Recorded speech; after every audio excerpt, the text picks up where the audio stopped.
Hello, friends. So, today we are here with a new problem, with a new lead code problem, which is orderly queue. So, let's understand this problem. So, we are given a string s and an integer k, and we can choose one of the first k letters of s, append it at the end of string, return the lexicographically smallest string you could have after applying mentioned steps. सी यहाँ पे पहली चीज़ जो देखने को मिलती है वो हमें मिलती है यहाँ पे लेक्सिकोग्राफिकली स्ट्रिंग स्मॉलेस्ट स्ट्रिंग। तो सबसे पहले मैं इसको ही बता देता हूँ कि इसका क्या मतलब होता है। देखिए हमारे पास अगर कोई भी स्ट्रिंग है सी डी बी ए है ना, हमारे पास अगर कोई भी स्ट्रिंग है तो हमने बताना है कि स्मॉलेस्ट लेक्सिकोग्राफिकली स्ट्रिंग। देखिए अभी जो हमारे स्ट्रिंग का ऑर्डर जो रहता है वो एक अल्फ़ाबेटिकल ऑर्डर रहता है। लेक्सिकोग्राफिकली का मतलब होता है कि जो स्ट्रिंग है वो एक असेंडिंग ऑर्डर में, छोटे से बड़े ऑर्डर में जो है वो सॉर्ट की गई हो। इसका मतलब क्या है? अब आपको हो गई छोटे से बड़े का कुछ समझ नहीं आया। देखो जब कभी हम प्रोग्रामिंग करते हैं कोडिंग के अंदर जो स्ट्रिंग्स होती हैं हम उनको एस्काई वैल्यूज के अकॉर्डिंग जो है कंपेयर करते हैं, है ना, आपको पता होना चाहिए। तो हम यहाँ पे सिंपली क्या करने वाले हैं, हम जो एस्काई वैल्यूज हैं उसके अकॉर्डिंग इसको सॉर्ट करने वाले हैं, ठीक है। और इसके अंदर जो अलग जो इम्पोर्टेंट चीज़ है वो ये है कि हमें एक लिमिटेशन दी हुई है। और वो लिमिटेशन क्या है? लिमिटेशन एक्चुअली हमें एक ऐसी लिमिटेशन दी है कि जिसके बियॉन्ड हम चेंजेस कर सकते हैं, ऐसा समझो इसको, ठीक है।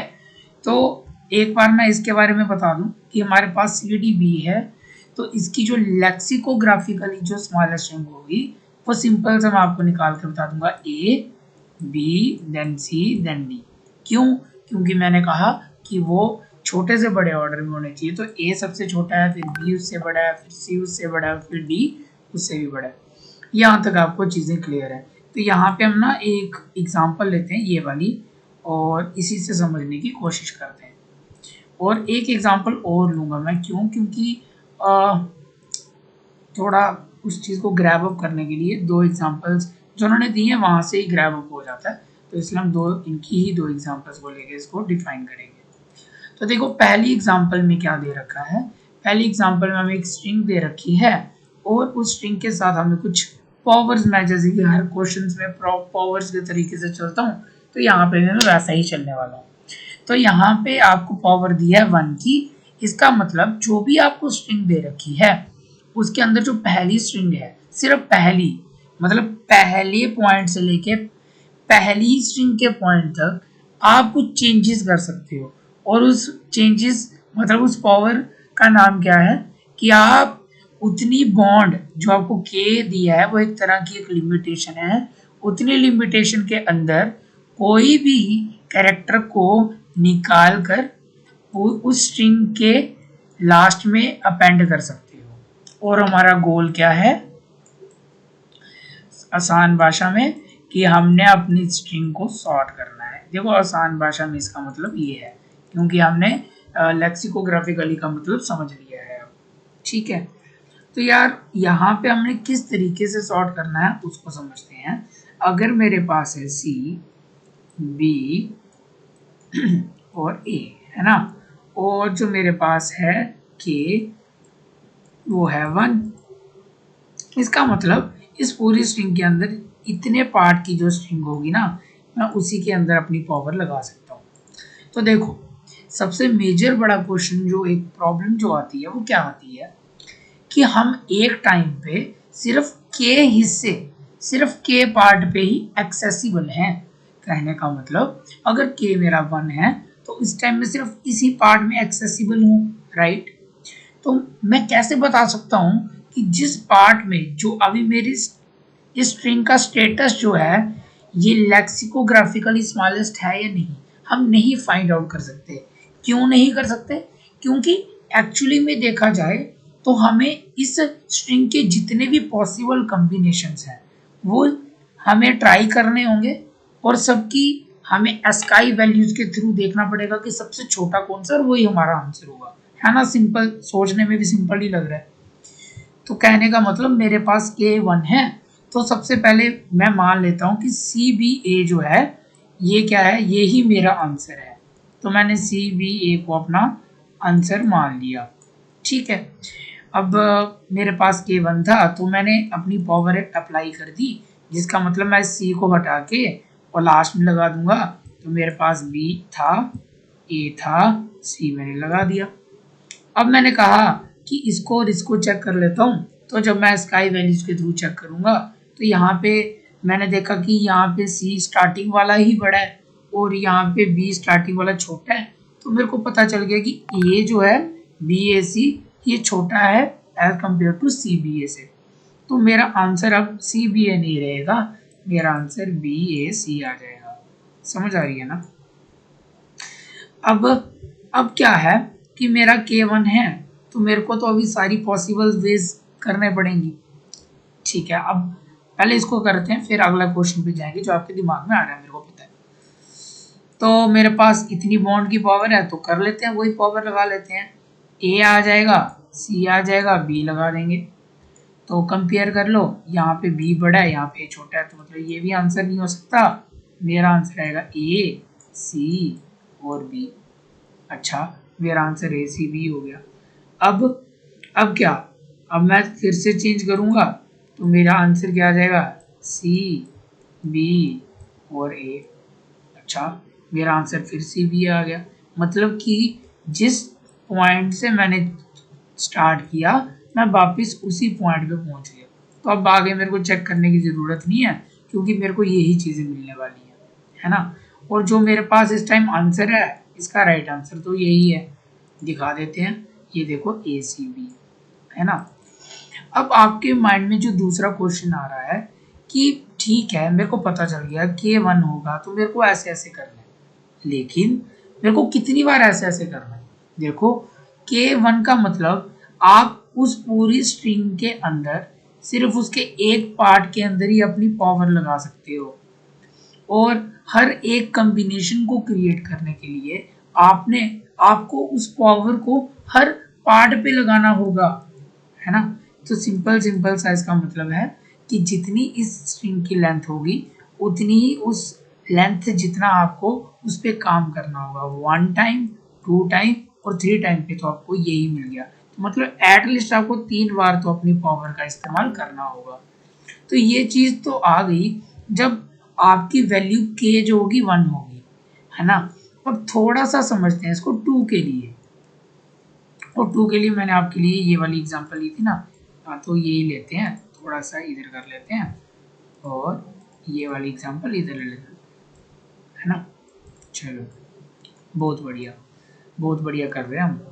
अब हमारे पास जो स्ट्रिंग है वो है हमारे पास BAC एंड A। अब K3 है, तो इसका मतलब मेरे पास पहली से लेके इतने तक के लिए पावर है, और पावर ये है कि मैं इन स्ट्रिंग में से किसी स्ट्रिंग को भी उठाकर, है ना, अपनी पावर लगा सकता हूँ। पावर वही है पुरानी कि मैं किसी भी स्ट्रिंग को उठाकर लास्ट में जोड़ सकता हूँ। ठीक है। अच्छा, मैं क्या कह रहा हूँ कि जो मैंने कॉन्सेप्ट बताया था कि मैं यही आंसर मान लेता हूँ, तो मैं ये आंसर अपना मान लेता हूँ कि यही मेरा जो दे रखा है यही आंसर है। अच्छा, अब मेरे पास क्या क्या पॉसिबिलिटीज़ आ रही हैं। पहली पॉसिबिलिटी आ रही है कि मैं बी पे काम करूं। तो अगर मैं बी पे काम करता हूं तो इसका क्या मतलब होगा, मेरे इस 3 पार्ट के अंदर ये वैल्यू शिफ्ट होती जाएंगी। जब ये बी इधर जाएगा तो ये जो रिमेनिंग वैल्यूज हैं शिफ्ट होती जाएंगी, है ना, क्योंकि ये स्लॉट है ना, ये बढ़ता जाएगा बार बार। ठीक है, ये स्लॉट बार बार बढ़ता जाएगा, ऐसा नहीं है कि ये स्लॉट खाली हो जाएगा। कहने का मतलब ए सी ए एंड बी। अब यही मेरी पावर है ना। तो ये तो मैंने पहला कॉम्बिनेशन देख लिया। तो मेरा आंसर क्या आ गया, ये आ गया। बहुत बढ़िया। मैं क्या कहा कि मेरा आंसर पहले ये माना था, अब मैंने ये वाला कॉम्बिनेशन ट्राई किया तो इसके अंदर ये मेरा आंसर है। मैं आंसर को चेंज कर दूंगा इस आंसर के साथ, है ना। लेकिन जितने मेरे पास पावर थी, उसमें से अभी मैंने एक कम्बिनेशन यूज़ की है। चलो दूसरा करके देखते हैं, क्या पता मेरे को उधर अच्छा मिल जाए कुछ। तो मैं ए को इधर डालता हूँ तो मेरे पास आएगा बी ए सी ए ए, ये चीज़। और एक पावर और है मेरे पास कि मैं इसको निकाल दूँ, और अगर इसको निकाल के इधर डाल दूँ तो आएगा बी ए सी ए और ए। तो मेरे पास ये पावर्स हैं, है ना। ठीक है, अब जब ये चीज़ आई उसके बाद क्या करेंगे, उसके बाद मेरे पास फिर 3 पावर जनरेट हो गई, फिर 3 पावर जनरेट हो गई, और फिर 3 पावर जनरेट हो गई, है ना। यहाँ पे आपको लग रहा होगा कि बी ए सी ये सेम ही चीज़ आ रखी है ना। लेकिन एक्चुअली में ये डिफरेंट डिफरेंट इंडेक्सेस पे थे, तो हमें डिफरेंटली इस पे काम करना था। ठीक है, मेरा कहने का ये मतलब था कि अगर मेरे पास पावर जो बढ़ी तो उसके बाद जो मेरा काम था वो भी बढ़ गया। इसके बाद फिर 3 ब्रांचेस निकलेंगी, और इसके बाद फिर 3 ब्रांचेस निकलेंगी, और इसके बाद फिर 3 ब्रांचेस निकलेंगी, अगर मेरा के जो है वो 3 था। ठीक है, तो आंसर निकल जाएगा, लेकिन इसका जो हम कह सकते हैं जो टाइम कॉम्प्लेक्सिटी है ना, वो बहुत ही लाइक बहुत ज़्यादा हो जाएगी।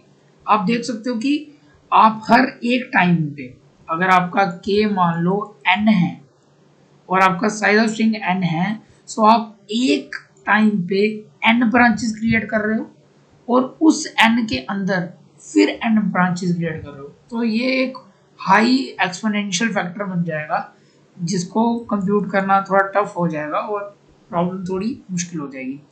बट यहाँ से यार हम कुछ चीज़ें फाइंड आउट कर सकते हैं। देखो, सबसे पहली जो चीज़ मैंने फिगर आउट की, मैंने क्या फिगर आउट की, मैंने ये फिगर आउट की कि एक्चुअली जो हमारा मेन काम था ना इस प्रॉब्लम के अंदर, वो मैंने आपको बताया था, वो था सॉर्टिंग का। मतलब हमारा गोल था सॉर्टेड का।